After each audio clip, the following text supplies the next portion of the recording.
सासू माँ, फिर मुझे बच्चा पैदा करने की ज़रूरत ही क्या थी? ना जाने मम्मी जी समझती क्यों नहीं, कभी भी मुझे मेरे बेटे के लिए कुछ करने ही नहीं देती। अपने 1 महीने के बेटे को सुलाते सुलाते शालिनी सोचने लगी। मुन्ना भी उसी के ऊपर लेटकर खेलते खेलते सो गया था।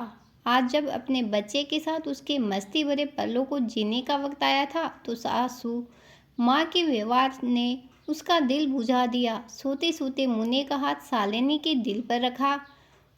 बच्चे के हाथ के स्पर्श का एहसास था। शालिनी ने उसी समय फैसला ले लिया, अब बहुत हुआ, उसका भी बच्चा है, उसके भी अरमान है, मैं भी अपने बच्चे का अरमान पूरे करूंगी। आज तो मैं अपनी बात जरूर रखूंगी। शालिनी ने उठने की सोची तो देखा मुन्ना नींद में मुस्कुरा रहा है। वह सुकून को नींद सो रहा था। माँ के स्पर्श का एहसास था। जो मोना भी गहरी नींद से सो रहा था और सपने देखकर मुस्कुरा रहा था। माँ की गोद में माँ के स्पर्श का एहसास करके खुश हो रहा था। मुन्ने को देखकर शालिनी मुस्कुराई और फिर धीरे से उसे एक तरफ सुलाकर बाहर आ गई, जहाँ उसके सास ससुर, जेठ जेठानी और पति भी बैठे थे। मम्मी जी, मुझे मुन्ने के नामकरण पर आयोजन करना है। मैं और केशव चाहते हैं कि मुन्ने का नामकरण संस्कार अच्छे से हो। बहू, तुमने फिर वही जिद शुरू कर दी। मैंने तुमसे कहा था ना कि घर की कोई ज़रूरत नहीं कि बार बार घर में फंक्शन हो। जब बड़ी बहू का बेटा हुआ था तब हमने बड़ा फंक्शन किया ही था। अब हम फिर से इतना बड़ा फंक्शन करेंगे तो लोग बात बनाएंगे कि बार बार फंक्शन कर रहे हैं, और ना ही इतना खर्चा बार बार किया जाता है। पंडित जी आकर हवन कर देंगे बस। हम घर के लोग ही इतने हैं कि फंक्शन से कम नहीं लगता।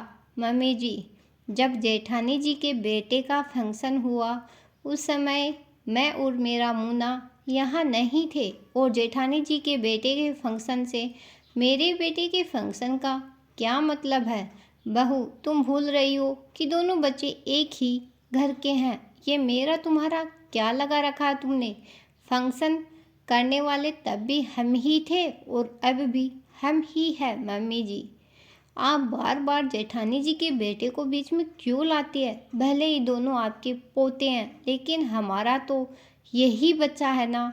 इसी ने हमें माता पिता बनाया है। अगर मैं इसके लिए कुछ नए कपड़े खिलौने लाने के लिए कहती हूँ तो आप कह देती हो आदित्य के कपड़े खिलौने रखे हैं, वही ये भी पहन लेगा। मैं ये नहीं कहती कि अपने बड़े भाई के कपड़े पहनने से मेरे मुन्ने को कोई दिक्कत है, लेकिन उसे नया पहनने का मेरा भी तो मन होगा ना। और फिर इतने सालों से रखे वो कपड़े कितने खराब हो गए हैं, खिलौने भी टूट गए। अगर बच्चे के लिए कुछ सामान नया आ जाएगा तो इसमें क्या परेशानी है? बहू, जब सब सामान हमने संभाल कर रखा है तो नया खरीदने की क्या ज़रूरत है? इतनी जगह कहाँ है घर में, कहाँ रखा जाएगा इतना सामान? मम्मी जी, मैंने नहीं कहा था कि आप लोग वो सब सामान संभाल कर रखो।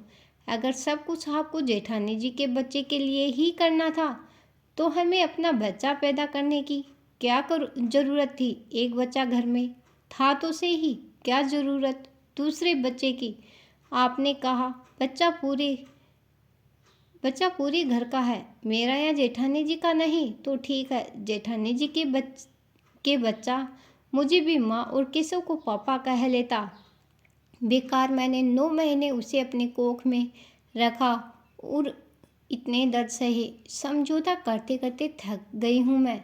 कैसी बात कर रही हो तुम शालिनी? मेरा बच्चा सिर्फ मुझे माँ कहेगा, तुम्हें वो माँ कैसे कह सकता है? कहते हुए जेठानी ने अपने बेटे को खींचकर अपनी गोद में बैठा लिया।